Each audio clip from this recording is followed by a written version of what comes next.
श्रीमती शकुंतला मिश्रा जी, अध्यापक, और इतने सारे बच्चे। इनमें से कितने बच्चे हैं? अच्छा, मैं पहला जो प्रश्न पूछूंगा वो प्रश्न बहुत सरल है कि साइंटिस्ट होने के लिए, टू बिकम अ साइंटिस्ट, हम कहते हैं कि आगे की बात पहले सोचनी चाहिए। ठीक बात है ना? ऐसा करेंगे, चंद्रयान वहां पर पहुंचेगा तो फिर क्या करना चाहिए, फिर क्या करना चाहिए, ये सब पहले से सोच के रखना पड़ता है, राइट? तो मैं आपसे एक सवाल पूछूंगा, उसका उत्तर दीजिएगा। माय क्वेश्चन इज, अगर मैं डिसाइड करूं कि मैं आपको चंद्रयान में बिठाकर चंद्रमा पर भेज दूं, तो कितने बच्चे जाने के लिए तैयार हैं?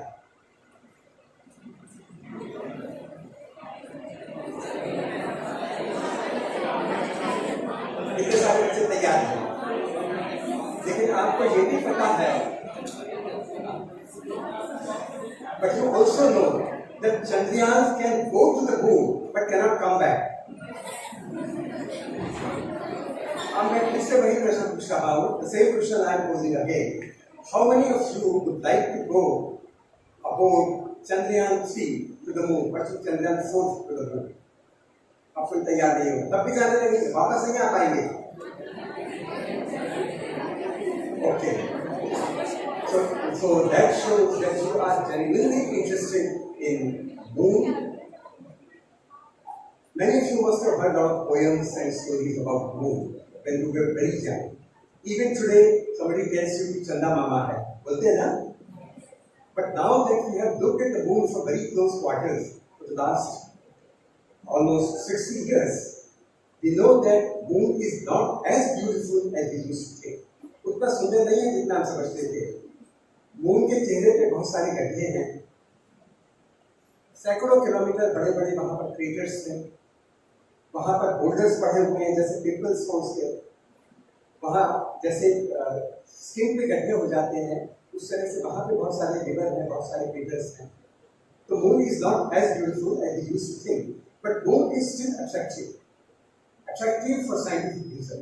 साइंटिफिक रीजंस हैं कि हमारी रुचि, हमारा इंटरेस्ट जानने है, वो क्यों है? 1969 में पहली बार अमेरिका ने वहां पर एक अपोलो 11 नाम के अपने अंतरिक्ष यान को वहां पर उतारा था। And who was the person who landed first on the moon? Who was the second person? Right? नहीं यार, बस एल्ड्रिन उनका नाम था। पहले ये उठे और इन्होंने कहा था कि small step for man but a giant leap for the mankind. एक मानव के लिए बहुत छोटा कदम जब उन्होंने चंद्रमा की सतह पर रखा, लेकिन हमारी इस मानवता के लिए, हमारी इस मानव जाति के लिए एक बहुत बड़ा कदम, बहुत बड़ा चांद। तो उस चांद के बारे में हम आज बात करेंगे। How many of you have read this poem any time? पढ़िए ना। चारों चंद्र की चंचल किरणें खेल रही थी नक्तल में, स्वच्छ चांदनी अबनी और अवतल में। लेकिन चांद से जो प्रकाश हम तक आता है वो चांद का अपना प्रकाश नहीं है। जैसे हम फिल्म देखते हैं, कोई मूवी देखते हैं ना, उसमें सामने से तो शाहरुख खान गा रहा होता है और पीछे से आवाज किसी और की होती है, होता है कि नहीं ऐसा? Exactly in the same manner, the light we receive from the moon is not coming from the moon itself. कहाँ से किसकी लाइट होती है? Sun की light, it falls on the moon, it reaches there and then is reflected off to us. And we on earth look at this moon which looks so beautiful. तो ये बात हमें समझनी चाहिए कि ये भी एक बड़ी इंटरेस्टिंग चीज है कि मून से जो लाइट हमें दिखाई देती है वो मून की लाइट होती है। How many of you can recognize? कौन है? ये भी विक्रम है और ये भी विक्रम है। जो बीच में विक्रम है ये विक्रम लैंडर है। This is a part of the whole spacecraft which landed on Moon. Right? This is a part of spacecraft which landed on Moon. And who is the gentleman at the right bottom?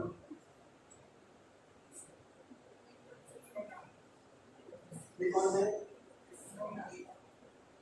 Right? ये है S Somnath साहब, जो भारतीय अंतरिक्ष संगठन के chairman हैं, उसके सबसे बड़े वैज्ञानिक हैं, और इनके नेतृत्व में हमारे देश ने चंद्रमा पर इस चंद्रयान-3 को उतारने का काम संपन्न किया। But Chandrayaan-2 fail. Do you believe that Chandrayaan-2 fail हो गया था? लेकिन केवल एक चीज में फेल हुआ था, चंद्रमा की सतह पर लैंडिंग, सॉफ्ट लैंडिंग को नहीं कर सका, तो इसमें फेल हुआ था। शायद सॉफ्टवेयर ग्लिच थी या कुछ और प्रॉब्लम थी, लेकिन वो फेल नहीं हुआ था, क्योंकि इस समय भी जो ऑर्बिटर चंद्रमा के चारों तरफ घूम रहा है, that orbiter was a part of Chandrayaan-2. तो आज भी सक्सेसफुली काम कर रहा है। Bye launching Chandrayaan-2 we realized that we are capable of launching a spaceship for going to the moon। जिस तरह से ये पहले गया बाहर निकला था, पृथ्वी के चारों तरफ चक्कर लगाए थे 5, उसके बाद इसको इंजेक्ट कर दिया गया था मून की तरफ, फिर जाकर इसने मून के 4-5 चक्कर लगाए, और फिर मून के ऊपर करीब 20-25 किलोमीटर की ऊंचाई पर चला गया, उसको चक्कर काटने लगा। वो ऑर्बिट कैसी होती है? सर्कुलर होती है या कुछ और होती है? इलेक्ट्रिकल होती है। इलेक्ट्रिकल माने लाइक एन एग, अंडाकार थोड़ी सी होती है, और जो चक्री होती है उसकी एक एक्सिस बहुत बड़ी होती है, दूसरी एक्सिस उससे 4-5 गुना छोटी होती है। It goes like this, it doesn't go like this. So it's not a circular orbit, it's an elliptical orbit, correct? तो उस ऑर्बिट में इसको भेजा गया था, और उसके बाद जाकर वो मून पर उतरा।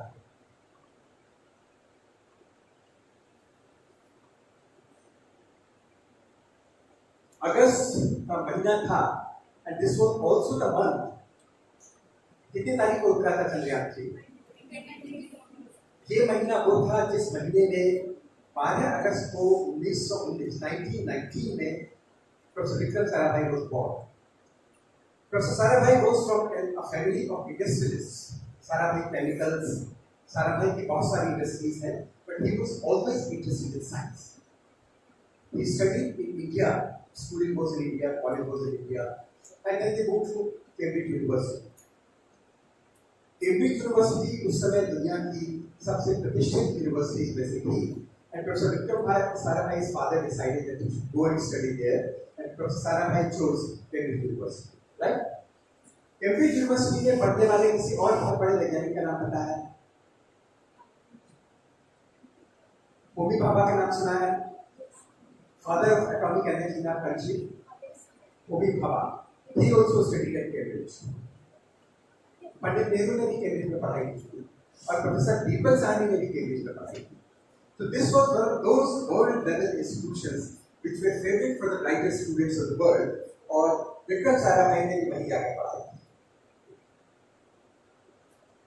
हमारा जो इसरो है, इंडियन स्पेस रिसर्च ऑर्गेनाइजेशन, बताओ कोई बच्चा बताए ISRO, इसरो की फुल फॉर्म क्या है?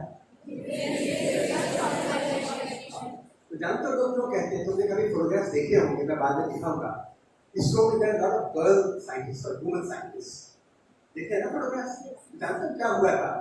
जब ये सारे स्कूल में पढ़ती थी, तो उनके टीचर ने कहा, लड़कों से कहा कि लड़के सारे जाकर उस रो में बैठ जाएं, और लड़कियां सारी जाकर इस रो में बैठ जाएं। ये मजाक की बात है, ऐसा कुछ नहीं हुआ था, पर इसरो में गर्ल पावर का रिप्रेजेंटेशन बाकी हमारे जो सेक्टर्स हैं उससे कहीं ज्यादा अच्छा है। टीचिंग में जरा नहीं विमेन, जानते हो ना? अभी तो 33% रिजर्वेशन हो गया है विमेन के लिए हमारे देश में, जो पार्लियामेंट है अभी सब में। तो हमारे देश में जो नारी शक्ति है, it has always been worshipped, it has always been respected, और अब फिर से हम उसी दिशा में बढ़ रहे हैं, तो इससे हमारे देश की प्रगति पक्का होगी। सूरज, और जानते हैं सूरज का टेम्परेचर कितना है? बहुत ज्यादा है, बाद में बात करेंगे विस्तार से। सूरज का टेम्परेचर बहुत ज्यादा है, लेकिन चंद्रमा और पृथ्वी, इनमें दोनों में से किसका टेम्परेचर ज्यादा है? चंद्रमा से तो बड़ी ठंडी लाइट आती है ना, कहते हैं शरद क्रांति को, कहते हैं शरद क्रांति की पूर्णिमा में बहुत ठंडी लाइट वहां से आती है। तो चंद्रमा का टेम्परेचर ज्यादा है कि पृथ्वी का टेम्परेचर ज्यादा है? इसका पृथ्वी का कि चंद्रमा का? चंद्रमा की सरफेस का day time temperature It is more than 120 degrees Celsius. How much? More than 120 degrees Celsius. And the nighttime temperature is 140 degrees or even more than that below zero. Then daytime में temperature कहाँ है? 125 degree के आसपास, और रात के time पे temperature कहाँ है? 0 से भी 125 डिग्री। हम सर्वाइव कर सकते हैं टेम्परेचर्स पे? इसका मतलब if you go to moon, you will not be able to survive during the daytime and also at the night time. Daytime में टेम्परेचर बहुत ज़्यादा है। इस टाइप जो बॉइलिंग वाटर होता है उसका कितना टेम्परेचर होता है? अच्छा, now just a simple test for you. You are 11th class students. Okay? Give me one answer to a one very simple question. Water का boiling point कितना होता है? कितना? अगर हम पहाड़ की चोटी पर चले जाएं तब भी 100 होगा? कम होगा कि ज्यादा होगा? कम कितने लोग बिलीव करते हैं? ज्यादा। वाटर का बॉइलिंग पॉइंट माउंट एवरेस्ट की चोटी पर पहुंचने के बाद बॉइलिंग पॉइंट 100 से ज्यादा होगा या कम? ज्यादा कितने लोग सोचते हैं? कम। और बाकी लोग? Now I suggest that you pick up your 8th standard books textbook again. Science की किताब है 8th की या 7th की, उसको फिर से पढ़ो तो तुम्हें पता चलेगा कि प्रेशर जो होता है, प्रेशर के बढ़ने से, एटमॉस्फेरिक प्रेशर के बढ़ने से बॉइलिंग पॉइंट पे क्या अंतर पड़ता है। I am not giving you a straight answer. Go and find out from your book and then tell your science teacher. Okay? This is your home assignment for today. Okay. ये नहीं सोचा करो कि क्लास टीचर भी assignment देती है, जो लोग बाहर से आते हैं वो भी कभी कभी असाइनमेंट देते हैं, राइट? ओके। चंद्रमा या मून का की जो रॉक्स हैं, चट्टाने हैं, उनकी डेंसिटी अर्थ की एवरेज डेंसिटी के मुकाबले कम। अगर हम अर्थ को ले लें, उसका पाउडर बना दें और उस पाउडर को हम पे करें और अर्थ के वॉल्यूम से उसे डिवाइड कर दें तो हमें क्या मिलेगा? उसकी डेंसिटी मिलेगी ना। तो उसकी जो डेंसिटी है वो करीब 5.5 ग्राम पर क्यूबिक सेंटीमीटर है, 5.5 ग्राम पर क्यूबिक सेंटीमीटर। और जो मून है उसका अगर हम पाउडर बना दें बिल्कुल और उसको वॉल्यूम से डिवाइड कर दें मून के, उसकी डेंसिटी निकलेगी अप्रॉक्सीमेटली 3.3 ग्राम पर क्यूबिक सेंटीमीटर। तो इसकी डेंसिटी ज्यादा हुई, अर्थ की ज्यादा हुई। वो क्यों है? वो इसलिए है अर्थ की कोर में हैवी मेटल्स हैं। अर्थ जब शुरू में मॉडलिंग थी तो जितने हैवी मेटल्स थे वो सिंक हो गए। अगर हम वाटर में थोड़ा सा एक किसी बकेट में और उसके ऊपर मिट्टी डाल दें तो मिट्टी कहाँ जाएगी? नीचे सटल हो जाएगी ना। Exactly in the same manner, when the earth was molten and there were heavy metals and light metals like sodium, calcium, potassium, ये सब तो ऊपर रह गए और जो हैवी मेटल्स थे वो भारी होने की वजह से नीचे चले गए और उसकी कोर में सेटल हो गए। तो अर्थ की सरफेस के मटेरियल की डेंसिटी अप्रॉक्सीमेटली 3.5 ग्राम पर क्यूबिक सेंटीमीटर है। वेयरएज जो मून पे अगर हम जाएंगे, मून की जो एवरेज डेंसिटी है, चाहे आप बाहर से मटेरियल को दें चाहे सेंटर में से मटेरियल को दें, वो केवल 3.4 ग्राम पर क्यूबिक सेंटीमीटर के आसपास है। This is one major difference between the material of Moon and Earth. चंद्रमा पर हमें क्रेटर्स दिखाई देते हैं ना, बहुत सारे। किसी ने देखे चंद्रमा के फोटोग्राफ देखे हैं? उसको गड्ढे दिखाई देते हैं बहुत सारे। अर्थ पे दिखाई देते हैं क्यों? अर्थ पर क्यों नहीं दिखाई देते? क्योंकि अर्थ पर बारिश होती है, नदियां बहती हैं, तूफान आते हैं। जब पानी बहता है तो वो मिट्टी से उनको खिसकता है। अर्थ पर वोल्केनिज्म है, वोल्केनिज्म की वजह से जब लावा बहता है तो ऐसे कुछ क्रेटर्स अगर हो रहे होंगे शुरू में तो वो सब लगे। Earth is a geologically active planet, whereas Moon is not a geologically active planet. It's virtually a dead planet. यहाँ पर कोई जियोलॉजिकल एक्टिविटी नहीं होती। वहाँ हवा है नहीं तो वहाँ के वातावरण में नमी नहीं है तो वहाँ पर बारिश नहीं हो सकती तो वहाँ पर नदियाँ नहीं बह सकती, नदियाँ नहीं बहेंगी तो वहाँ से सेडिमेंट कैरी नहीं होगा, राइट। अर्थ पर क्या होता है, पानी समुद्र से उड़कर ऊपर जाता है टेम्परेचर की वजह से। अच्छा, one more very interesting question, let me see who answers that. जो इसका सही जवाब दे देगा उसको मैं लखनऊ दौड़ने के बाद एक किताब भेजूंगा, कोई ना कोई किताब भेजूंगा। The question is what is the boiling point of water. Normal temperature और प्रेशर पर, नॉर्मल प्रेशर जब एटमॉस्फेयर का होगा तो नॉर्मल कंडीशंस में boiling temperature of water is कितना, कितना है आप बताइए। हाँ आपसे कितना है, 100 डिग्री सेल्सियस। 100 कुछ नहीं होता, 100 डिग्री होता है राइट। समुद्र की सतह का तापमान कभी किसी ने सुना है कि 100 डिग्री तक पहुंचा हो, कभी सुना है? 30 डिग्री होगा, 40 डिग्री होगा, 50 डिग्री होगा। अर्थ पर कहीं भी टेम्परेचर 57 डिग्री से ज्यादा शायद कहीं रिकॉर्ड नहीं किया गया। और वाटर बॉयल होता है 100 डिग्री सेल्सियस पर, करेक्ट। तो फिर समुद्र से पानी उड़कर ऊपर कैसे पहुंच जाता है?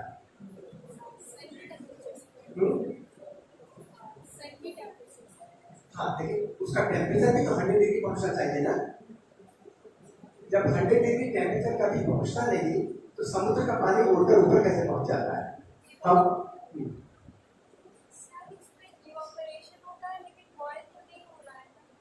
तो क्या फर्क है इवेपोरेशन में और बॉइलिंग में?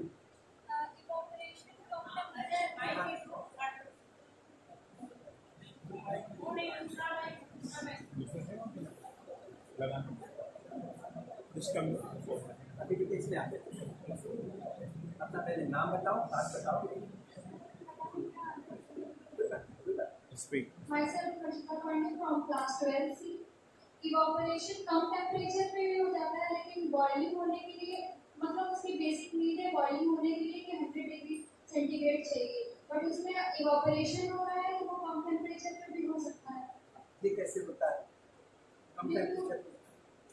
ड्यू टू सन टेम्परेचर हमने पहले क्लासेस में 10 डिग्री की ब्रीज पढ़ी थी, तो वैसे ही सन की टेम्परेचर जो हो जाती है उससे जो वाटर लेवल का जो वाटर रहता है वो इवोपरेट होता है। इवोपरेट होने के बाद वो जो मीन्स उसका टेम्परेचर हाई होता है तो लाइट मीन्स लाइट जो ब्रीज रहती है वो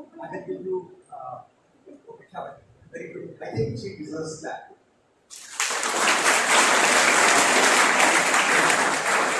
इन्होंने आधा जवाब बिल्कुल सही दिया है। जो बॉइलिंग है वो 100 डिग्री सेल्सियस पे होती है एटमॉस्फेरिक प्रेशर पे, लेकिन जो इवेपोरेशन है वो कम टेम्परेचर पे हो सकता है। क्यों हो सकता है? जब हम कहते हैं किसी चीज का, वाटर का या गैस का टेम्परेचर माना 100 डिग्री सेल्सियस है, उसका मतलब ये नहीं होता कि उसके जितने मॉलिक्यूल्स हैं सबका टेम्परेचर 100 डिग्री है।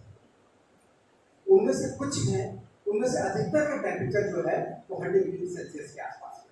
ये एवरेज किनेटिक टेम्परेचर है जो 100 डिग्री है। उसका टेम्परेचर जो है 100 से कम होगा, उसका 100 से ज्यादा भी होगा। तो जब हम कह रहे हैं कि सी सरफेस का टेम्परेचर 40 डिग्री सेल्सियस है, उसका मतलब वहाँ का एवरेज टेम्परेचर तो 40 डिग्री है, लेकिन 40 डिग्री से कम टेम्परेचर के भी बहुत सारे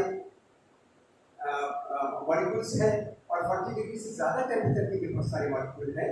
और अगर हम वाई एक्सिस और एक्स एक्सिस समझते हैं ना, एक्स एक्सिस पर अगर हम टेम्परेचर प्लॉट करें और वाई एक्सिस पर अगर हम उनका नंबर प्लॉट करें तो वो जो डिस्ट्रीब्यूशन होगा ऐसा,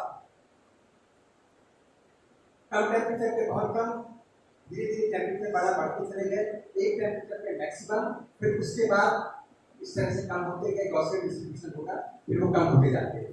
तो 100 से ज्यादा टेम्परेचर पे भी कुछ पार्टिकल्स होंगे, लेकिन बहुत कम। ये जो 100 डिग्री वाले पार्टिकल्स हैं, मॉलिक्यूल्स हैं, ये ऊपर हो जाते हैं क्योंकि वो बॉयल ऑफ हो सकते हैं। तो इवेपोरेशन में इसीलिए यू आर राइट, इवेपोरेशन कम टेम्परेचर पे भी होता है। बॉइलिंग पॉइंट के लिए बॉइलिंग टेम्परेचर पर पहुंचना जरूरी है। क्यों क्या करूँ?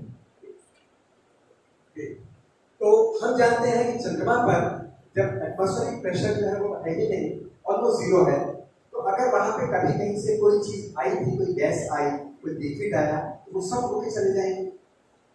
इसीलिए चंद्रमा की सतह पर कहीं पर लिक्विड नहीं दिखाई देता। नंबर 2, चंद्रमा की ग्रेविटी ज्यादा है या अर्थ की ग्रेविटी ज्यादा है? अर्थ की ग्रेविटी ज्यादा है। कितनी ज्यादा है? 6 times almost, right?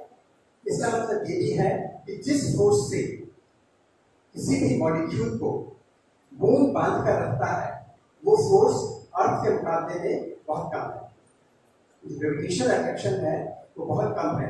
Therefore, if there is any liquid poured on moon, it will evaporate, it will go out. अगर गैस कोई वहां पे है, वो भी भाग जाएगी। इसके वेलोसिटी किसी ने पढ़ी है? इसके वेलोसिटी पढ़ी है? इसके वेलोसिटी भी मून पर बहुत कम है और बहुत कम वेलोसिटी में वो ऊपर उठ जाएंगे।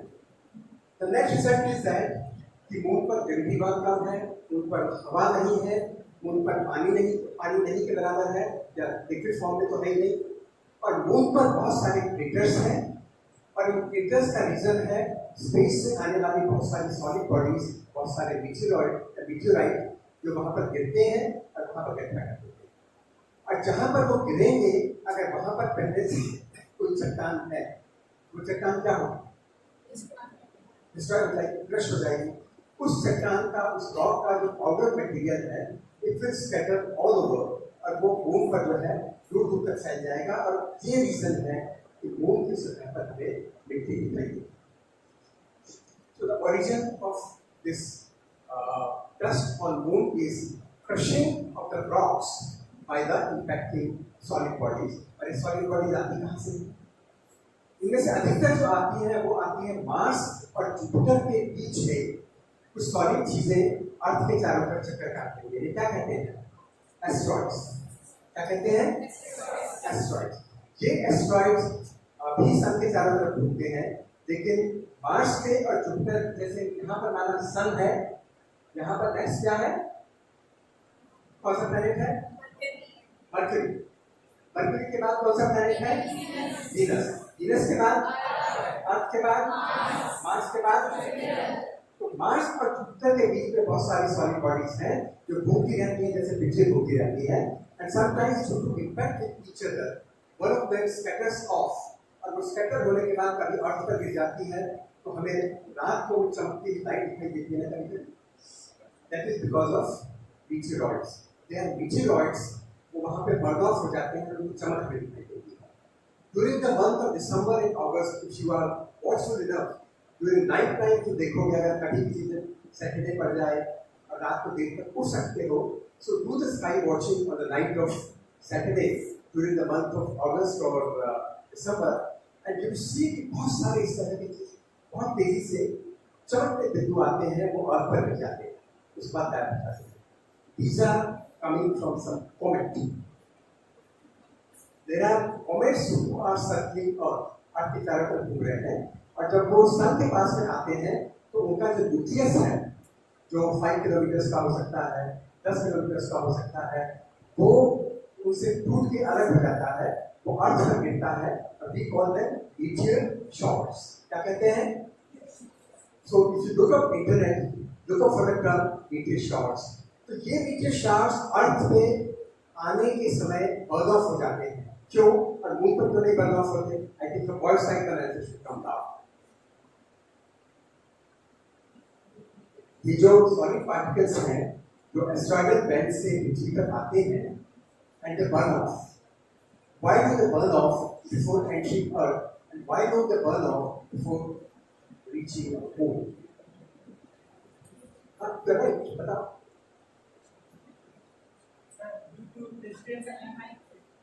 Due to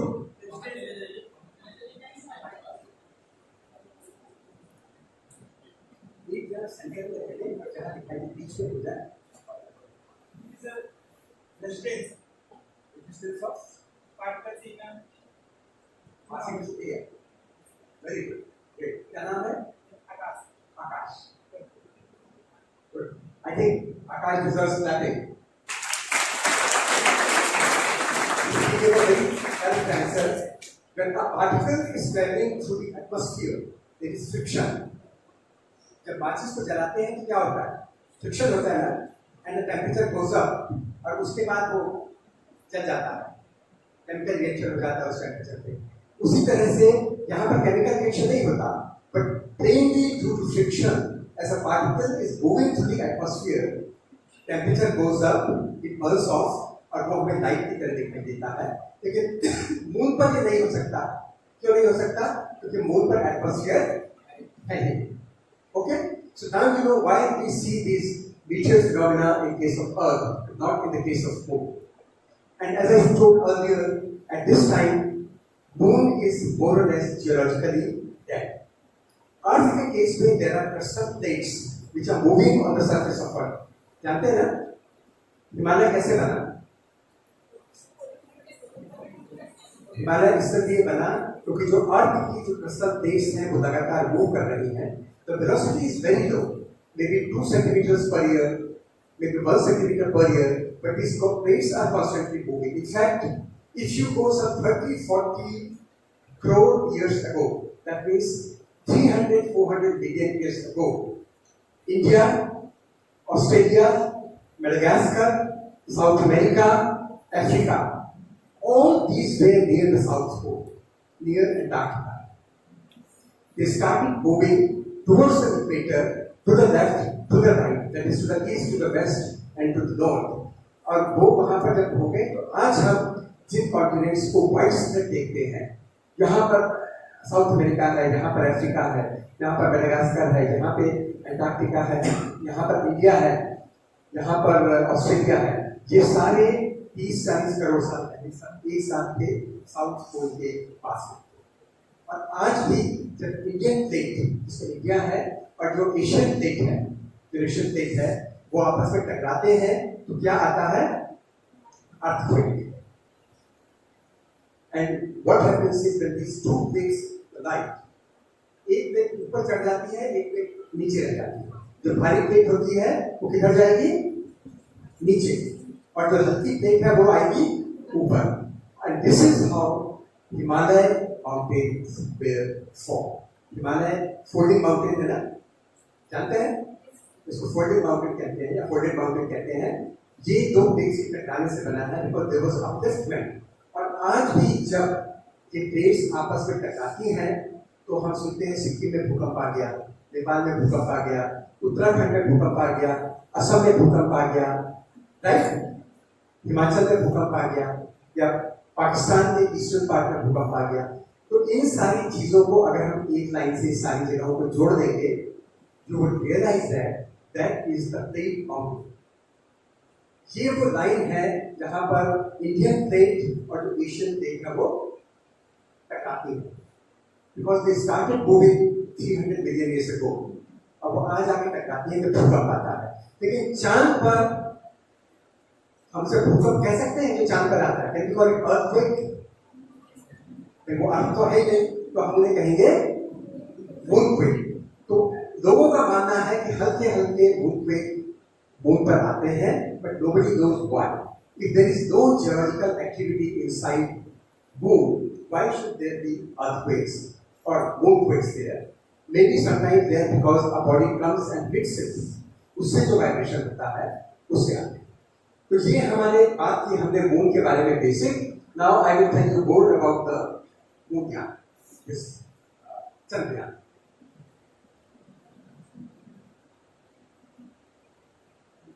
This is a huge boulder that is a huge rock on the surface of Moon, and this is an Apollo 17 astronaut or cosmonaut. You can imagine how huge this rock is. अगर इसकी convective size 6 or 6.5 feet की height है, इसकी height करीब 15 feet के बराबर है, और इसकी जो लेंथ है वो करीब 30 फीट के आसपास है, राइट? इतनी बड़े बड़े बोल्डर्स जो है हमें मून की सरफेस पर दिखाई देते हैं। तो चंद्रयान को जब यहाँ भेजना है, we have to take several precautions. When Chandrayaan is to land there, what happens? अगर मैं यहाँ पे उतरूं और मेरा एक पैर इसके ऊपर हो और दूसरी टांग मेरी यहाँ पर हो, तो क्या होगा? गड़बड़ हो गई ना? One has to be very careful कि चंद्रयान जब वहां पर चंद्रयान 3 का मॉड्यूल या विक्रम लैंडर वहां पर उतरता है तो ये चीज नहीं होनी चाहिए कि उसकी एक दो टांग यहाँ पे हो और दो टांग यहाँ पे हो, गड़बड़ होगा, टॉपर हो जाएगा, राइट। ये भी नहीं होना चाहिए कि उसका जो रोवर निकले वो रोवर निकलते ही किसी क्रेटर में गिर जाए, क्योंकि फिर वो उससे कभी बाहर नहीं निकल पाएगा। उससे क्या नुकसान होंगे? एक नुकसान तो ये हो गया कि वो उसका जो स्टीप स्लोप है उससे ऊपर नहीं चल पाएगा, और दूसरा नुकसान क्या होगा? अगर वो शेडो जोन में आ गया क्रेटर के अंदर, अगर क्रेटर बड़ा है, अगर वो शेडो जोन में आ गया तो उसके जो पैनल्स हैं, सोलर पैनल्स हैं, उनको लाइट नहीं मिलेगी तो क्या होगा? एनर्जी नहीं बनेगी, एनर्जी नहीं बनेगी तो चल भी नहीं सकता। तो this was one of the major considerations. Another consideration was Chandrayaan 3 should land on moon when the day is about to start. जब वहां सूरज उगने वाला हो, क्योंकि अगर हम उसको शाम के टाइम पे भेजेंगे, चंद्रमा के शाम के टाइम पे भेजेंगे तो क्या होगा? अंधेरा होगा। अंधेरा होगा तो लाइट नहीं होगी, लाइट नहीं होगी तो उसको एनर्जी नहीं मिलेगी, सोलर पैनल्स को, तो उसको काम करने के लिए एनर्जी नहीं मिलेगी। You also notice one more thing. Most of the lunar missions have been sent there during the month of July, August. क्यों?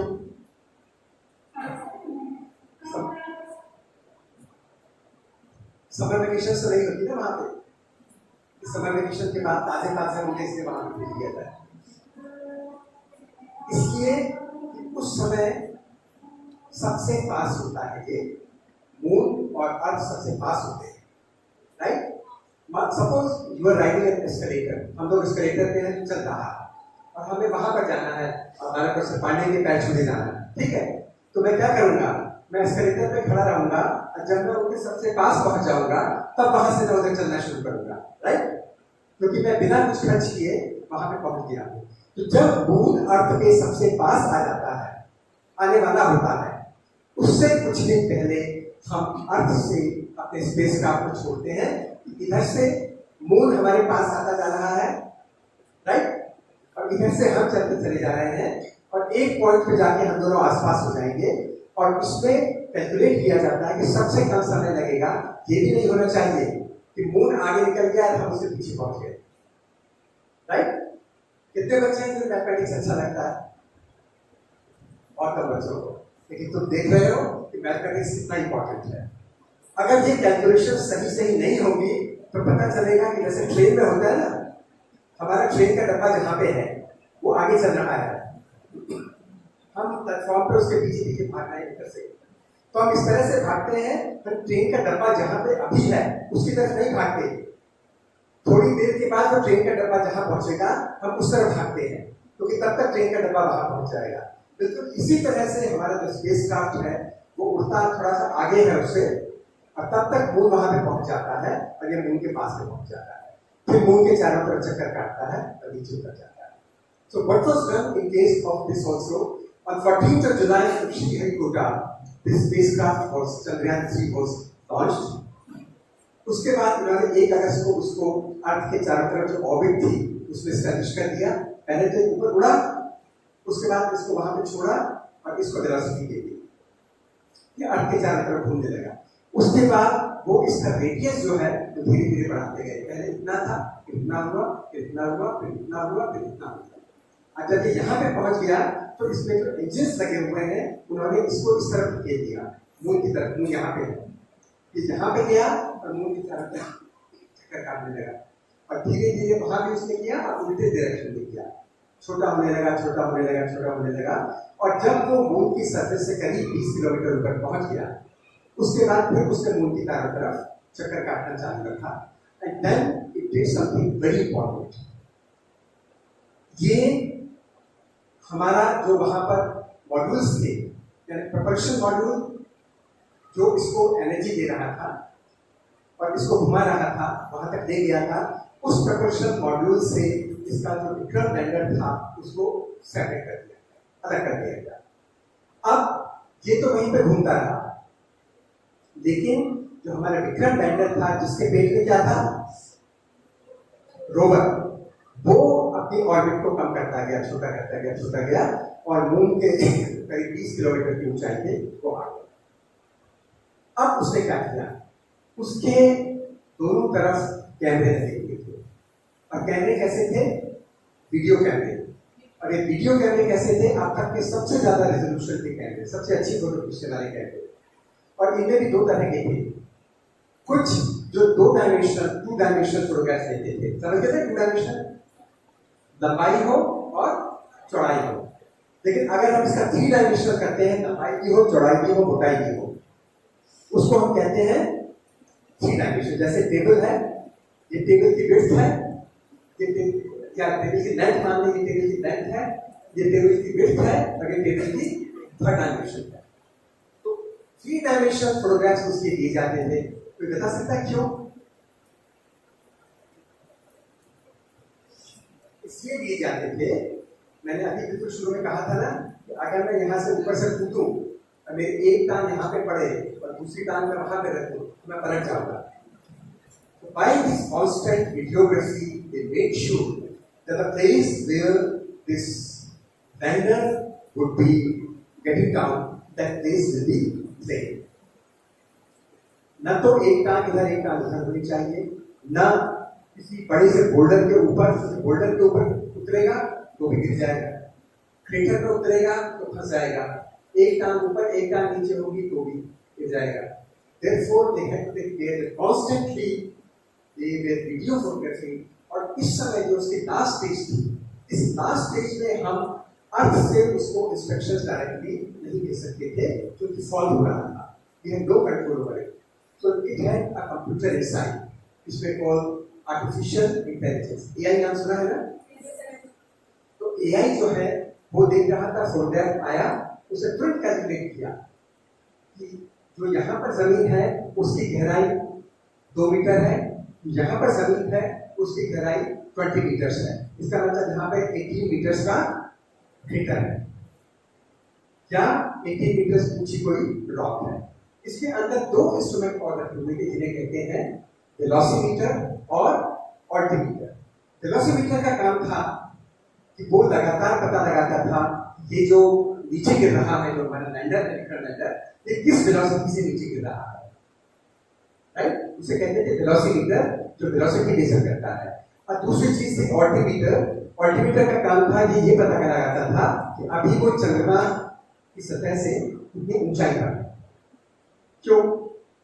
इसलिए कि जैसे जैसे ये चंद्रमा के पास आएगा इसको स्लो डाउन होना चाहिए, तेज नहीं होना चाहिए। देखिए, do you know that equation v equal to u plus ft? पढ़िए, final velocity equal to initial velocity plus acceleration into time। Okay, किस क्लास में पढ़ा था? 9th में। याद है अभी तक? When you go back home, try to calculate कि अगर 20 किलोमीटर की हाइट से किसी चीज को मून पर, जिसकी ग्रेविटी करीब 1.6 मीटर्स पर सेकंड पर सेकंड है, राइट, और 1.6 मीटर पर सेकंड स्क्वायर है, 20 किलोमीटर की हाइट से अगर उसको ड्रॉप कर दिया जाए तो 20 किलोमीटर बाद उसकी वेलोसिटी कितनी होगी, कैलकुलेट करने की कोशिश करना, ठीक? And you will find out this is tremendously high velocity. और उस वेलोसिटी से लैंडर अगर नीचे जाके गिरेगा तो वो छूट जाएगा। Therefore, it's important that we make sure that there is some safety measure taken so that when the rover comes here, the lander is dropped from there, it slows down, its velocity does not increase, say a few meter per second, 2 meter per second or something. Okay? तो वो कैसे करेंगे? अच्छा, जब car चलती देखिए, truck चलते हुए देखा है, उसमें जब गाड़ी आगे जाती है तो धुआं कहाँ जाता है? न्यूटन का थर्ड लॉ पढ़ा है। जब कभी किसी रॉकेट का लॉन्चिंग का फोटोग्राफ देखा होगा तो रॉकेट ऊपर जाता है तो एग्जॉस्ट कहाँ जाता है? उल्टी डायरेक्शन में। तो जब ये लैंडर ऊपर से नीचे छोड़ा जाता है, पहले जब हमने इसको भेजा था तो एग्जॉस्ट नीचे जाता था और रॉकेट जो था वो, यहां पर हम क्या चाहते हैं? हम चाहते हैं कि जब ये नीचे गिर रहा है तो इसके नीचे गिरने की वेलोसिटी कम हो जाए, करेक्ट? तो हमें जो रॉकेट फायर करने चाहिए वो किस तरफ फायर करने चाहिए? नीचे की तरफ फायर करने, मतलब रॉकेट ऊपर फायर होगा तो एग्जॉस्ट जो है नीचे निकलेगा, तब ये वहां पर जो है ऊपर की तरफ जाना शुरू करेगा। तो ये जिस वेलोसिटी से नीचे गिर रहा है वो नेट वेलोसिटी कम हो जाएगी। ये तो होगा ना, जब कोई गाड़ी हमारी तरफ आ रही है और हम उसको उल्टी तरफ धक्का देंगे तो स्लो डाउन हो जाएगी। उसी तरह से जब ये लैंडर नीचे गिरता है और हम उल्टे डायरेक्शन में इनको फायर करते हैं तो ये तेजी से आता हुआ जो लैंडर है वो धीरे धीरे धीरे हो जाता है। उसके बाद जब वो 800 मीटर की ऊंचाई पर पहुंच जाता है तो उसे रोक देते हैं। वो एक बार फिर से चारों तरफ चेक करता है कि उस एरिया में कहीं पर बैठा या कोई क्रेटर तो नहीं है। अगर नहीं है तो इसकी आर्टिफिशियल इंटेलिजेंस डिसाइड करती है now everything is fine, you can land. इसके बाद ये करीब 10 मीटर की ऊंचाई तक आता है, 10 मीटर की हाइट से इसको छोड़ दिया जाता है और फिर ये 2 मीटर के करीब की जो वेलोसिटी है उससे आगे नीचे गिरता है। इसके जो लेग्स हैं वो बहुत मजबूत बनाए गए।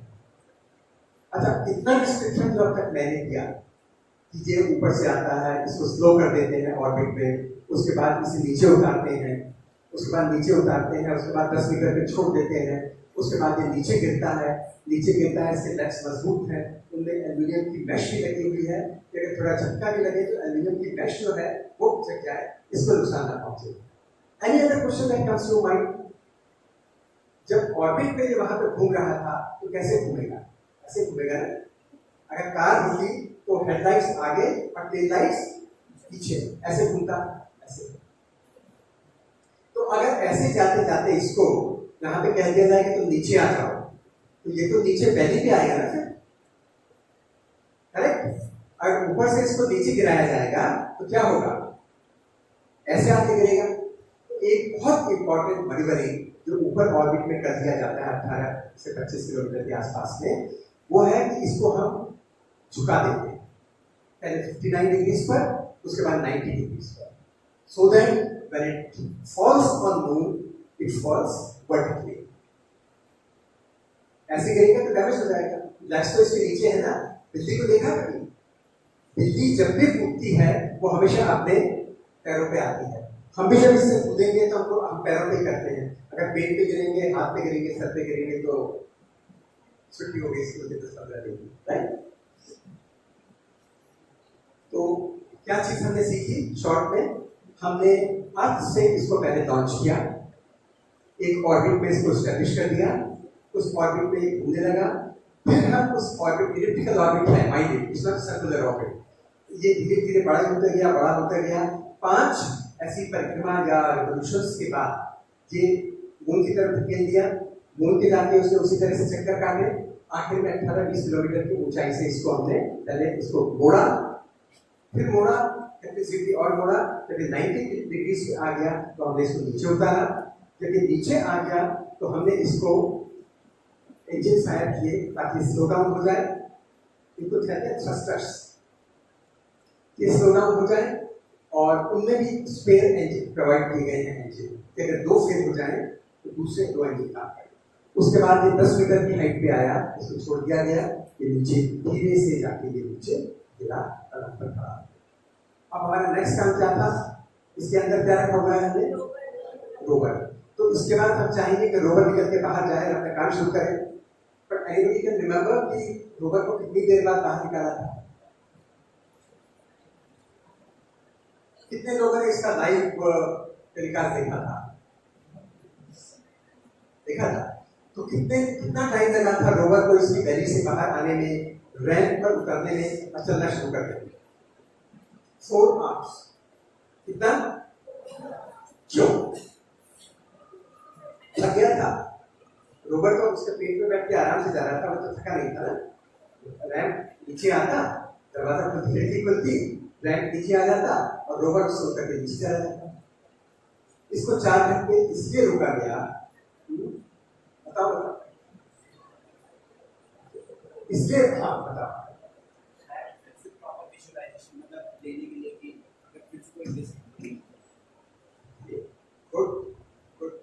इन्होंने बताया कि वेरी गुड, इन्होंने बताया कि जब रैंप से नीचे रोकर एकदम उतार देते, लेकिन उससे पहले चारों तरफ देखना जरूरी था कि जो टेरेन है वो ठीक है, गड्ढा तो नहीं है, बोल्डर तो नहीं है। ये एक रीजन था। दूसरा रीजन क्या था कि रॉकेट का जो एग्जॉस्ट होता है, इंजन से जो एग्जॉस्ट निकलता है, उसकी वजह से धूल उठती है, देखा है ना। और मून पर ग्रेविटी कम है तो वो धूल एकदम सेटल नहीं होगी, उसमें ज्यादा टाइम लगेगा।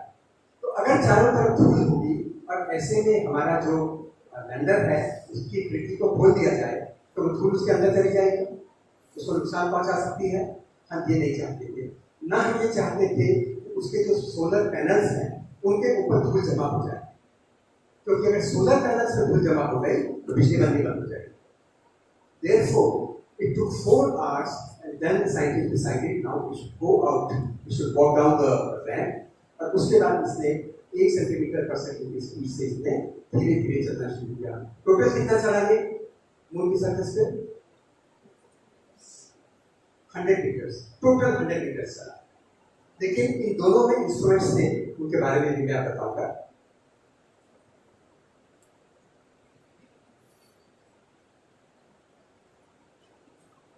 लेकिन उससे पहले मैं ये दिखा दूं, ये है जो चंद्रयान 2 में हुआ था।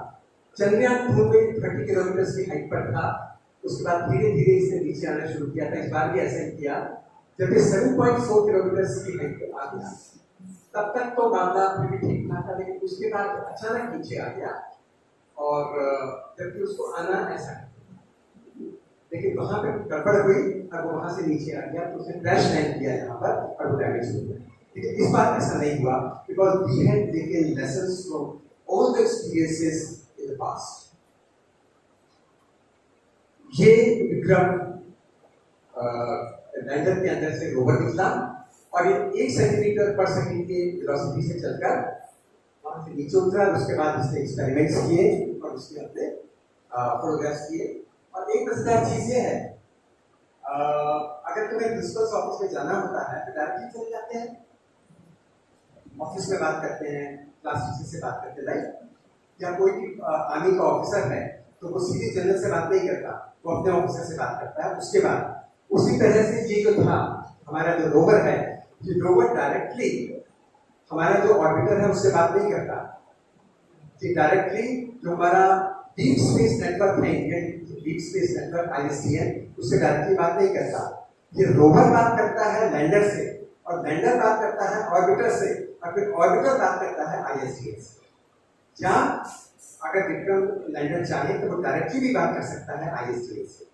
तो एक बैकअप सिस्टम वहां पे था कि अगर हमारा ISDN फेल हो जाता है तो भी हम यूज कर सकते हैं ऑर्बिटर का, और उससे आगे हम सिग्नल दे सकते हैं। ये दो फोटोग्राफ्स हैं, ये दूसरी साइड है मून की और ये हमारी वाली साइड मून की। उसमें देखो बहुत सारे गड्ढे, थोड़े से इसके ज्यादा ही हैं, बहुत सारे इनमें गड्ढे हैं और इसके कारण से वहां पर उतरना जो है बहुत बड़ा चैलेंज है। ये साउथ पोल का फोटोग्राफ, मून के साउथ पोल का। हम लोग मून पे कहाँ उतरे थे? नहीं, हम साउथ पोल पे नहीं उतरे। हम साउथ पोल से भी कई हजार किलोमीटर की दूरी पर उतरे। अगर हम ये माने कि जो पोल है वो 90 डिग्री है, 90 डिग्री साउथ है, ये देखो यहाँ कहीं पर होती है ना 0 डिग्री पे, तो हम करीब 69 डिग्री पर उतरे, अप्रॉक्सीमेटली 70 डिग्री साउथ पर। ये उसी तरह की बात है जैसे हम कहीं जाकर किसी स्कैंडिनेवियन कंट्री जो है उसमें हम कहीं जाकर पहुंचे और हम सोचे कि हम पोल पर पहुंचे, नॉर्थ पोल पर पहुंच गए, या साउथ में हम समुद्र में कहीं तक चले जाएं और हम सोचे कि हम एंटार्क्टिका या पोल तक पहुंच गए, हम बिल्कुल एंटार्क्टिका के इस तरफ हैं। तो हम साउथ पोल पर नहीं उतरे, हम साउथ पोल के रीजन में उतरे हैं, ये हमें ध्यान रखना चाहिए। ये कुछ मटेरियल है जो मून से पहले रिकवर किया गया था। छोटे छोटे पार्टिकल्स हैं और जो स्पेस से पार्टिकल्स गिरते हैं उनकी वजह से ग्लास बन जाता है। उस ग्लास की वजह से पार्टिकल्स आपस में जुड़ जाते हैं, इनको कहते हैं एग्लूटिनेट्स। और ये एग्लूटिनेट्स धरती पर कहीं नहीं मिलते, केवल अब तक मून पर मिले हैं। और अगर किसी सैंपल में एग्लूटिनेट मिलेंगे अर्थ पर तो हम समझ लेंगे कि ये सैंपल जो है ये मून का।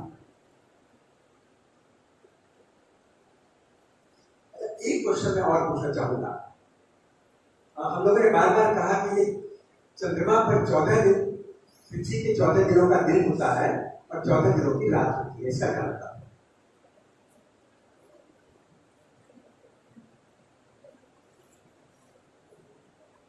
14 दिन क्यों? इतना बड़ा दिन वहां पे क्यों होता है?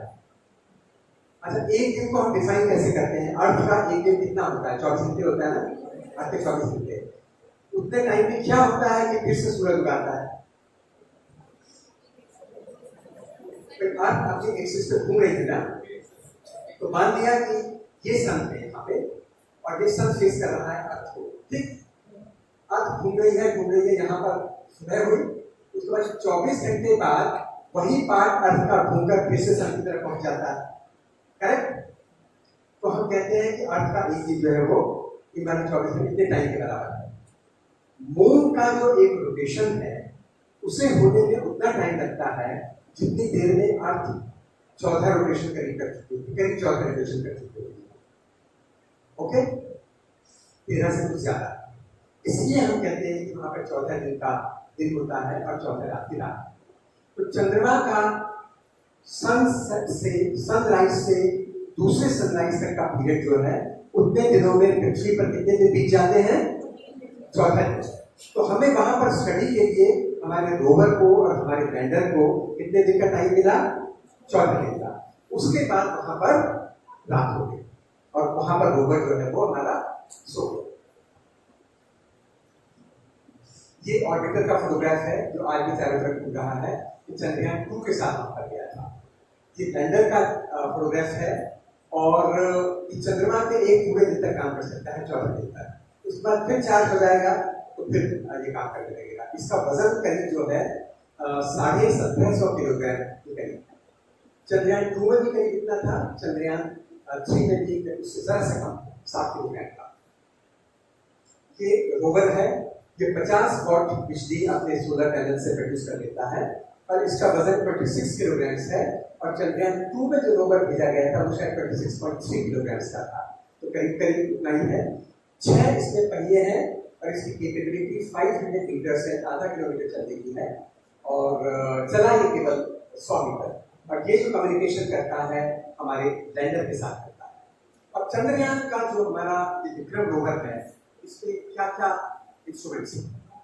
इसपे जो इंस्ट्रूमेंट्स रखे गए हैं लैंडर पर है Chandra surface thermo physical experiment, यानी इससे ये मेजर करते हैं, एक तरह से थर्मामीटर है, वो पता लगाता है कि उसकी सरफेस का कितना टेम्परेचर है, सरफेस के नीचे वहां की धूल के नीचे कितना टेम्परेचर है, ये पता लगाता है।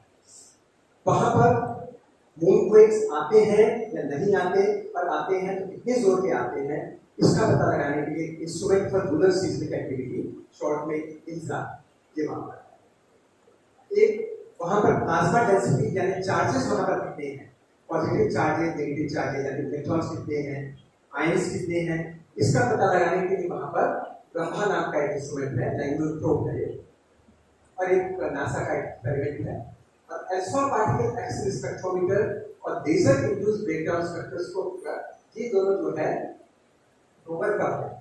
रोवर वहां पे एनालाइज करता है और वो लेजर बीम्स भेजता है, लेजर बीम सैंपल को गला देती है और फिर ये स्पेक्ट्रोस्कोप से पता लगाता है कि ये मिनरल कौन सा है, ये खनिज कौन सा है, ये पता लगाता है। एक और इंस्ट्रूमेंट है जो X-ray based alpha particle X-ray spectrometer है, वो पता लगाता है यहाँ पर एलिमेंट्स कौन कौन से हैं। और क्या पता लगाया है इसने पता लगाया कि वहां पर ऑक्सीजन है, टाइटेनियम है, सिलिकॉन है, कैल्शियम है, और इस तरह के 9 एलिमेंट्स का इसने पता लगाया। ऑक्सीजन भी है, लेकिन हाइड्रोजन अभी वहां पे नहीं मिला है, ये हाइड्रोजन ढूंढ रहा है वहां मिट्टी में। लेकिन वैसे चंद्रयान 1 में हमने जो इम्पैक्ट प्रोब वहां पर भेजा था, ऐसे इम्पैक्ट प्रोब गया, वहां की मिट्टी से टकराया, वहां की मिट्टी को ऊपर उछाल दिया और उसको एनालाइज किया गया स्पेक्ट्रोस्कोपी से, और उससे पता चला कि उसके अंदर पानी के जो अगर पानी को वेट किया जाए तो H+ और OH- बनते हैं, वो वहां पर है, इसका मतलब वहां पर पानी है। और साउथ पोल पर ज्यादा बर्फ मिलने की संभावना है। चंद्रमा की सतह पर जैसे यहाँ तो इलाहाबाद के लोगों को लगता है कि जैसे यहाँ नदियां बहती हैं, गंगा जमुना, पूरे यूनिवर्स में हर जगह नदियां ही बहती होती, ऐसा नहीं है। मून पर पानी बहता नहीं, पानी बह नहीं सकता, वहां पर आइस की फॉर्म में पानी जमा हुआ है और इनसे कई जगह पर पानी जो क्रैक्स के अंदर है, जो क्रेटर्स के अंदर है, वो पानी अरबों साल पुराना है। अच्छा, हम लोग चले थे वहां पर कितनी तारीख को?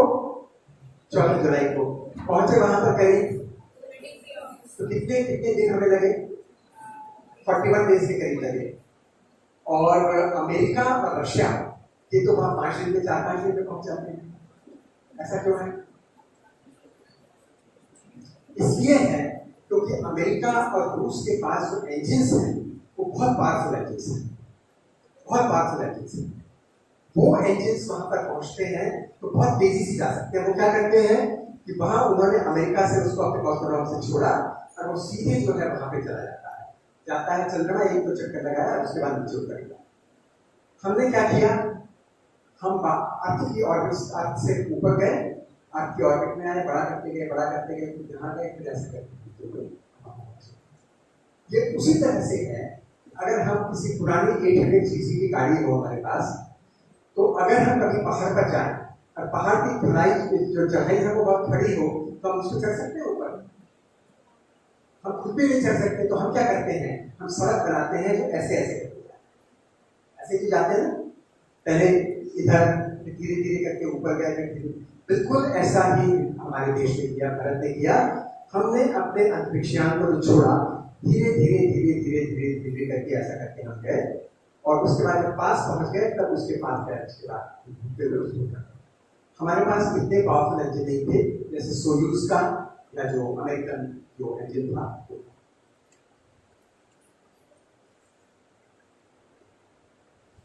चंद्रमा पर कहाँ उतरेंगे, कैसा पता लगाएंगे, ये हमने बताया। उसमें वीडियो कैमरे लगे हुए, लगातार फोटोग्राफ कर रहे हैं और वो बताते हैं किस सही जगह पर हम उतर सकते हैं या नहीं उतर सकते। और चंद्रमा पर और पृथ्वी पर एक अंतर है जो हम जानते हैं, वो है कि चंद्रमा का वातावरण नहीं है, राइट? अब चंद्रमा का वातावरण अगर नहीं है तो सूरज से आने वाली जो किरणें हैं, जो कण है, वो सीधे वहां की जमीन पर पहुंचेंगे और पृथ्वी के केस में सीधे जमीन तक पहुंचेंगे। क्यों? एयर से एटमॉस्फेयर की, तो जो सूरज से निकलने वाले प्रोटॉन्स होते हैं, सूरज से निकलने वाली एक्सरे होती है, सूरज से निकलने वाले अल्फा न्यूक्लियाई होते हैं, सूरज से निकलने वाले जो धातुएं हैं या दूसरे एलिमेंट्स के हैं, वो सारे पार्टिकल्स जो हैं, कार्पस्कुलर रेडिएशन भी और रेडिएशन भी, जो एनर्जी वाला रेडिएशन है, तो दोनों के दोनों जो है पृथ्वी के वातावरण में घुस जाते हैं, हम तक नहीं पहुंच पाते, बहुत कम पहुंचते हैं। लेकिन चंद्रमा पर है, इसका मतलब चंद्रमा की मिट्टी में आज भी सूरज से निकलने वाले पिछले लाखों करोड़ों सालों के ये जो कण है, वहां की जो धूल है, उसके अंदर जमा। ऐसा सोचा जाता था, लेकिन देखा गया, मैं जब अहमदाबाद में था, इसरो की इंस्टीट्यूशन है, फिजिकल रिसर्च लेबोरेटरी, वहां पर तो हमने अपनी लेबोरेटरी में अपोलो के और जो लूना मिशन के सैंपल से उनको एनालाइज किया था। तो उसमें हमने क्या देखा कि जो चंद्रमा की सतह की जो मिट्टी है, उसको जब हम अपने इंस्ट्रूमेंट में मास स्पेक्ट्रोमीटर में रखते हैं और गर्म करते हैं, उससे बहुत सारी गैसेस निकलती हैं, जैसे हीलियम, नियॉन, आर्गॉन, क्रिप्टॉन, सीनॉन। पृथ्वी की अगर हम धूल देंगे तो इनमें थोड़ी बहुत आर्गॉन हमें मिलेगी, लेकिन बाकी गैसेस हमें इसमें नहीं के बराबर मिलेगी। तो जैसा तुमने सही बताया कि जो वहां से सूरज से निकलने वाला रेडिएशन है, वो तो हम तक पृथ्वी तक की सतह तक पहुंच नहीं पाता, चंद्रमा पे पहुंचता है। तो चंद्रमा की जो मिट्टी है उस पर ये सब कण मिलेंगे। तो भारत भी जब आगे चलकर सैंपल रिटर्न मिशन करेगा तो हमें वहां से सैंपल भी मिलेंगे, जिनमें हम सूरज से निकलने वाले किरणों और सूरज से निकलने वाले जो कार्पस्कुलर रेडिएशन है उनका अध्ययन करेंगे। और वहां पर हमें एक बहुत महंगी गैस मिलेगी जिसको हम कहते हैं हीलियम-3। हीलियम-4 पे होती है, लेकिन हीलियम-3 उससे भी 10,000 गुना कम होती है। और हीलियम-3 से जब हम एनर्जी बनाने की सोचेंगे, न्यूक्लियर फ्यूजन जब संभव हो जाएगा, तो हीलियम-3 से हमें डबल एनर्जी मिलेगी कंपेयर टू हीलियम-4 से फ्यूजन करने के। तो हीलियम-3 वहां से हम हो सकता है भविष्य में वहां पर हीलियम-3 से हम फ्यूजन करें और अपना एनर्जी बना सकें। और इसके सैंपल्स की स्टडी करके हमें ये भी पता चलेगा कि चंद्रमा दरअसल बना कैसा था।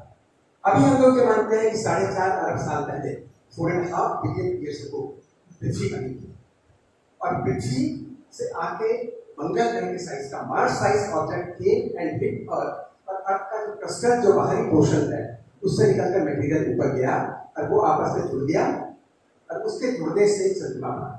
And that is how one explains कि चंद्रमा की डेंसिटी जो है वो जो पृथ्वी का क्रस्ट है, जो पृथ्वी की बाहरी लेयर्स हैं, उनकी डेंसिटी 3.5 ग्राम पर क्यूबिक सेंटीमीटर से करीब करीब मैच करती है, 3.3 के करीब है, और अर्थ के बाहर की डेंसिटी है वो करीब करीब है। अर्थ की कोर तक उस वो जो बॉडी थी उसने हिट नहीं किया, therefore the heavy elements remain where they were, they did come out, और बाहर आके तो 3.5 ग्राम वाले मटेरियल से चांद बन गया। ये अभी माना जाता है, कुछ लोगों का कहना है कि शायद ऐसे 2 पिंड बने, उनमें से एक चला गया, या क्या हुआ अभी ठीक से नहीं जानते। Therefore people are still interested in learning about moon science। ये आदित्य है, उसने कुछ ही दिन बाद उसको भेजा था, 4 महीने में अपने L1 इसमें दिखा देता हूँ, L1 इसकी ऑर्बिट कहाँ पर है जी, ऑर्बिट नहीं सॉरी, इसका जो पार्किंग पॉइंट कह सकते हैं, ये क्या है, ये क्या है, तो अर्थ और इसके बीच में ये पॉइंट्स ले सकते हैं जहां पर ग्रेविटी जो है दोनों की वो कहीं कहीं बराबर होती है, तो ना वो उधर जाता है ना इधर जाता है, बिना एनर्जी खर्च किए या बहुत कम एनर्जी खर्च करके हम अपना जो प्रोब है, जो आदित्य है L1, उसको हम वहां पर रख सकते हैं। आदित्य से हम सूरज से जो रेडिएशन निकलता है, सूरज से जो किरण निकलती है, जो उसके कण निकलते हैं, उन सब की स्टडी हम लोग करेंगे, और हमें पता चलेगा सूरज का नेचर क्या है, सूरज कैसा है। हमें से बहुत लोगों को ये लगता है कि ये सब मनोविलास है, ये लग्जरी है, हम स्पेस क्यों करना चाहते हैं, हम स्पेस में क्यों जाना चाहते हैं। किसी ने किसी से पूछा कि आप हिमालय पर्वत पर क्यों चढ़ना चाहते हैं, उन्होंने कहा कि क्योंकि ये है, बिकॉज इट एग्जिस्ट, हिमालय है, हम इसे चुनौती की तरह लेते हैं, इसमें चढ़ना चाहते हैं। स्पेस के बारे में ये बात भी सही है, लेकिन ये भी सही है कि स्पेस ट्रेवल की जब हम क्षमता विकसित करते हैं तो हम सैटेलाइट लॉन्च करने की क्षमता विकसित करते हैं, जिसकी वजह से सैटेलाइट्स हमारे जब वहां पहुंचते हैं तो हमें पता चलता है कि पृथ्वी पर बाढ़ कहाँ पे आने वाली है, हमें पता चलता है कि पृथ्वी पर बादल कहाँ पर है, हमें पता चलता है कि पृथ्वी पर ज्वालामुखी कहाँ पर फूट रहा है, हमें पता चलता है कि पृथ्वी पर कहाँ पर क्या हो रहा है। हमें पृथ्वी के एक कोने में रहते हुए भी दूसरे कोने पर क्या हो रहा है, इस सैटेलाइट्स की सहायता से पता चलता है, हम एक दूसरे के साथ कम्युनिकेशन कर सकते हैं। जब हम इन सैटेलाइट्स को लॉन्च करने की बात करते हैं, कहाँ पर लॉन्च करेंगे, तो हम उस चीज को सीखते हैं अपने स्पेस साइंस के प्रोग्राम से। तब भी जब हम अपने आदित्य को लॉन्च करते हैं, या जब हम अपने चंद्रयान को लॉन्च करते हैं, या 2025 में हम किस चीज को लॉन्च करेंगे, गगनयान को। गगनयान कहाँ पर जाएगा, लौट कर वापस आएगा, अंतरिक्ष में जाएगा। उसके बाद 3 यात्री भी उसमें भेजे जाएंगे जो वहां पर अंतरिक्ष में जाएंगे और फिर वहां से लौट कर वापस आएंगे। और उसके बाद कुछ सालों में हमारा रॉकेट जाएगा, तो जैसे अमेरिका और रूस ने, और अमेरिका रूस ने भेजे, ये रॉकेट जाएगा शायद चंद्रमा पर जाएगा, चंद्रमा पर जाएगा, वहां के सैंपल्स लेकर वापस आएगा, और हमारे हाथों में भी अपने सैंपल्स होंगे। और आज से 40 साल से ज्यादा पहले मैंने जब पीएचडी की थी तो मुझे इन नमूनों के लिए अपोलो से सैंपल देने पड़े थे, मुझे सोवियत रूस के लूना के सैंपल्स देने पड़े थे। जब तक तुम बच्चे लोग बड़े होंगे और रिसर्च करोगे, तुम्हें वो सैंपल्स मिलेंगे जो हमारे भारत देश का रॉकेट चंद्रमा पर जाकर वहां से लाया गया। तो ये हमारे चंद्रयान की कहानी थी, हमारे चंद्रमा की कहानी थी, जिसे हम पूरी तरह नहीं समझते। और चंद्रमा पर जब हमने अंतरिक्ष में पहले रॉकेट्स भेजे थे, तब हमारे साधन कम थे, सड़कें कम थी, एक साइकिल के ऊपर रखकर एक रॉकेट को ले जाया जाता था, धुआं में लॉन्च करने के लिए, साइकिल पर रखकर। लेकिन हमारा देश को डेवलप कर रहा था ना, थोड़ी हमने और प्रगति की, और जब तक सैटेलाइट का नंबर आया तो हम बैलगाड़ी में सैटेलाइट को रखकर ले जाते थे। आज हम इमेजिन नहीं कर सकते, आज गांव गांव में सड़क पहुंच सकती है, सारे शहर बहुत अच्छी सड़कों से जुड़े हुए हैं, जो अटल जी का गोल्डन ट्रायंगल वाला सपना था वो भी पूरा हुआ, बहुत अच्छी सड़कें बन रही हैं। लेकिन उस समय स्थिति ये नहीं थी, धीरे धीरे हमने प्रगति की और हमारे जो वैज्ञानिक थे, चाहे विक्रम, चाहे होमी भाभा हो, चाहे सीवी रामन हो, चाहे विक्रम साराभाई हो, ये सब हमारे देश को यहाँ तक पहुँचाने में सफल हुए। पीसी रे, जगदीशन बोस, इन्होंने आज़ादी से पहले हमारे देश में इतना विकास किया विज्ञान का कि बहुत क्षेत्रों में हम दुनिया के अग्रणी बने जब कोई सुविधाएं नहीं थी। ये विक्रम साराभाई है, ये भी सब विक्रम साराभाई हैं। इनको पहचान सकता है कोई? एपीजे अब्दुल कलाम, जिन लोगों को हमने बूढ़ा देखा है वो भी कभी जवान थे। तो ये हमारे कलाम साहब हैं, जितना कब हो गया है। ये एक टिकट निकला है जो विक्रम साराभाई, जिसे हम कहते हैं father of space science India, और ये हमारा लॉन्च होता हुआ एक रॉकेट। तो मेरे ख्याल से अब आप लोगों को समझ में आ गया होगा थोड़ा बहुत कि हमारा चंद्रयान कैसे वहां तक भेजा गया, क्या परेशानियां थी, क्या चुनौतियां थी और कैसे हमने उनका सामना किया। Thank you very much for